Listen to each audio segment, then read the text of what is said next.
Electric vehicle components and functions. These functions depend on the type of the car. There are at least four types of the electric cars currently sold commercially and operates in the world. And this video discuss various common main components of the cars or parts or elements and their functions such as traction batteries, inverters, traction motors, onboard chargers and controllers. Different types of the electrical car or components determines how the car works. Electric car vehicle components and functions are shown in this particular slide. How does an electric car works here? When the car pedal is processed, then the controller C takes and regulates the electrical energy from batteries and inverters. With the controller set, the inverter then sends a certain amount of electrical energy to the motor according to the depth of pressure on the pedal. Electric motor converts electrical energy into mechanical energy rotation. The rotation of the motor rotates the transmission so that wheels turn and then the car moves. The basic main elements of electrical vehicles installed almost all types of the electrical vehicles as. The first one is the electrical traction battery pack. The function of the battery is an electrical vehicle is an electrical energy storage system in the form of direct current electricity DC. If it gets a signal from the controller, the battery will flow through electrical energy to the inverter to then be used to drive the motor. The type of battery used is a rechargeable battery that is arranged such a way to form what is called a traction pack. There are various types of the electrical car batteries. The most widely used is the type of lithium ion batteries. Next equipment is the power inverter. The inverter functions to change the direct current on the battery into an alternating current AC, and then this alternating current is used by an electrical motor. In addition, the inverter on an electric car also has a function to change the AC current when regenerative braking to the DC current and is then used to recharge the battery. The type of inverter used is some electrical car models is the bidirectional inverter category. And coming to the another equipment is the controller. The main function of the controller is a regulator of electrical energy from batteries and inverters that will be distributed to the electrical motors, while the controller itself gets the main input from the car pedal. This pedal setting will determine the frequency variation or voltage variation that will enter the motor and at the same time determines the car speed.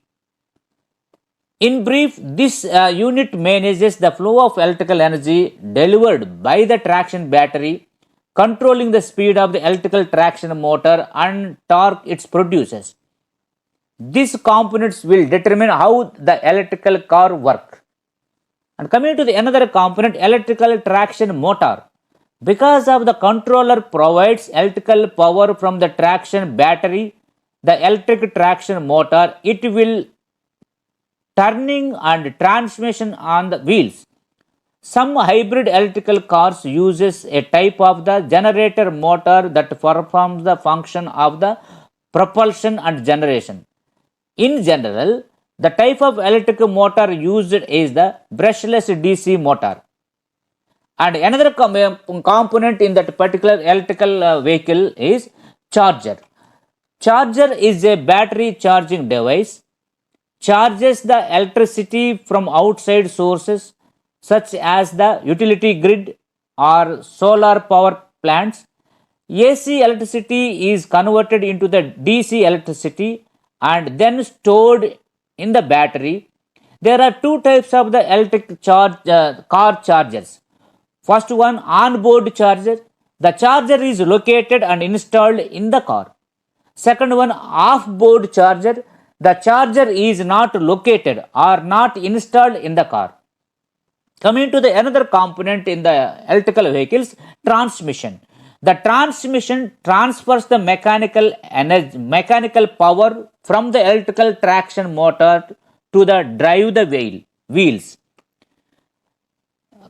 DC to DC converter. This is one of the electric car parts that to convert the higher voltage DC power from the traction battery pack to the lower voltage DC power needed to run vehicle accessories and recharge the auxiliary battery.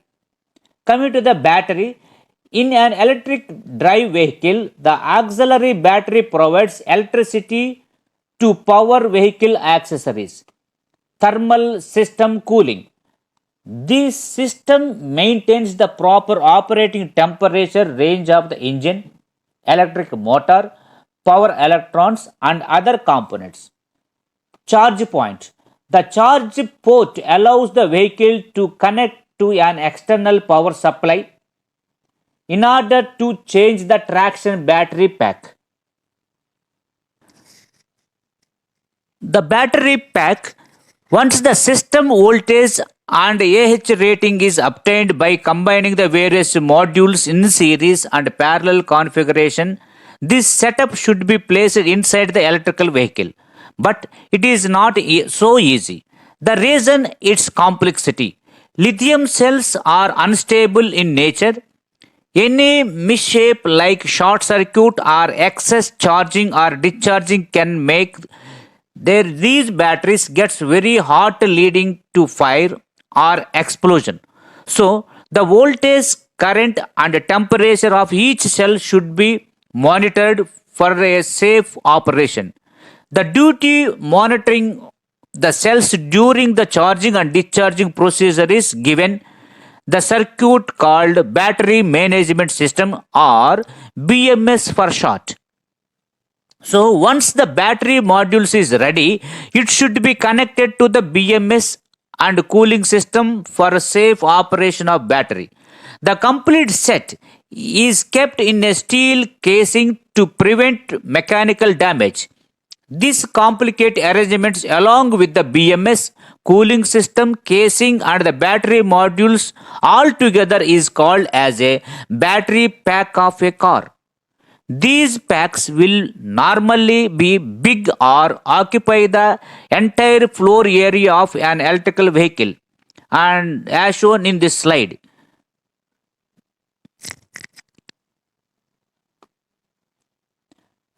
Now here is, and there is still tons of the information to be covered on the batteries, but the sake of this video, let us wind up this up to this one.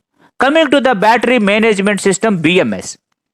Now that we have know about the batteries in EV, the follow up the would be know the about the battery management system. A BMS like a brain or characteristics of the batteries. As we saw earlier, there are many batteries in an EV and each battery has to be monitored to ensure safety. For lead acid batteries, BMS is not mandatory, although some people use it. For lithium cells, due to its unable nature, BMS becomes essential. Almost all lithium cells come with their own protection circuit if they are used in consumer electronics. This is because if they are not handled properly, like overcharging or over discharging, then the battery would get hot and might even burn. The circuit simply monitors the cell voltage or current and breaks the connections to the load if it exceeds the safe limits. There are a lot of ways for doing this, which we discussed in this particular video. Every BMS measures only three vital parameters of the battery, which are the voltage, current, and temperature of the cell. It constantly compares these values with the safety limits and disconnects the load if they exceeds the threshold values. Apart from the safety purpose of the BMS, it is also used for some computational purpose like measuring the SOC and SOH of the battery. SOC stands for state of charge and SOH stands for state of health. Unlike the ICE car, the amount of the fuel left in the battery cannot be measured by directly look at it. Some people even think that measuring the voltage across the terminals of the battery can give you the battery capacity. Well, it is not true and it is not the easy. So, similarly, SOH gives the life expectancy of the battery. Both SOC and SOH are vital information for the consumer since SOC tells you how far you can drive before recharge and SOH tells us when it's time to replace your batteries. It is the duty of the BMS to measure both of these parameters. However, thus this measuring takes place is totally a different story and the BMS circuits are often complex. A simple 4-cell lithium BMS is shown in this particular image. The image of the BMS of the car has to monitor around 7,000 cells. Coming to the electric vehicle motors, while batteries are the fuel tanks of an EV, the motors are the engines of them.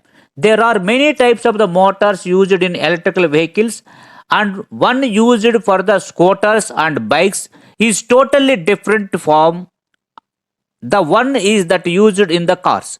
Let us have a quick look on the commercially used ones are brushless DC motors. Brushless DC motors and AC induction motors.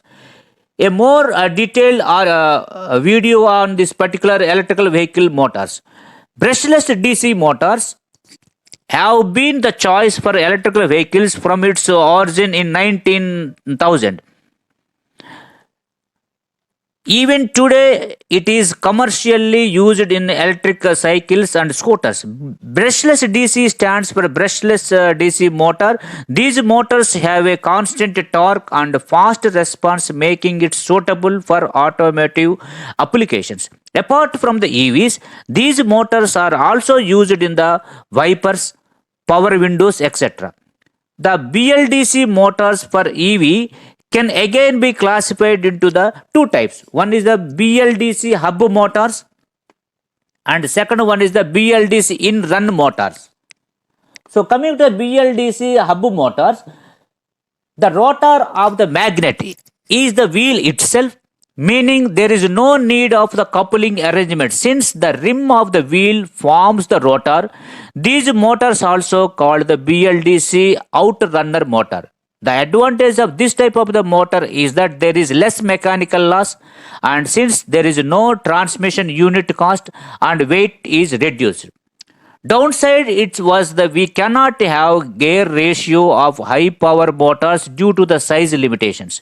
A BLDC hub motor sector is shown in this particular slide. Almost all electric cycles and scooters you find on the road uses such type of the motors. Coming to the BLDC in runner motors, these motors in runner motors, they are used in applications when the transmission unit is required. They are normally coupled along with the different for three-wheelers or four-wheelers electrical vehicles. These motors look like normal motors with a shaft and shaft rotates when the motor is powered. In runner motor, risk shocks coupled with the differential combination as shown in this particular slide. Coming to the brushless DC motor, the brushless DC motor also a DC series motor was a preferable choice for all old electrical cars. These motors provide a lot of torque which could be easily give us a sportive feel to the electrical vehicles.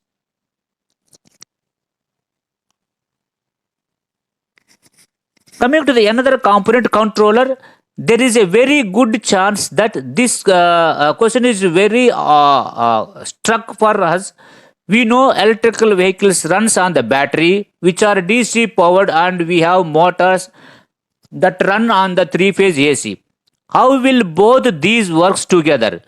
And this job takes care car by the controller, from this basic bicycle till the Tesla Roadster. Every electrical vehicle has its own control that converts the DC voltage from the battery to a suitable level for the motors to run. It is also controls the speed of the motor. The controller gets all the inputs from the user, like a amount of the throttle acceleration, brake pressure, driving motor, etc., and controls the speed of the motor accordingly. Coming to the EV charges, another important component in an EV which requires the advantages is that its chargers. An average e-car charges takes a minimum 5 hours to get the charge. That combined with its very low mileage becomes a disaster. An average Americans drives more than the 50 kilometers per day. In this scenario, an EV which gives a range of the 90 kilometer for full charge has to be get charged almost every day. This makes the charges a most used component. Thank you. I believe you. Now you have an overview on what an electrical vehicle actually is and how it works. Thank you.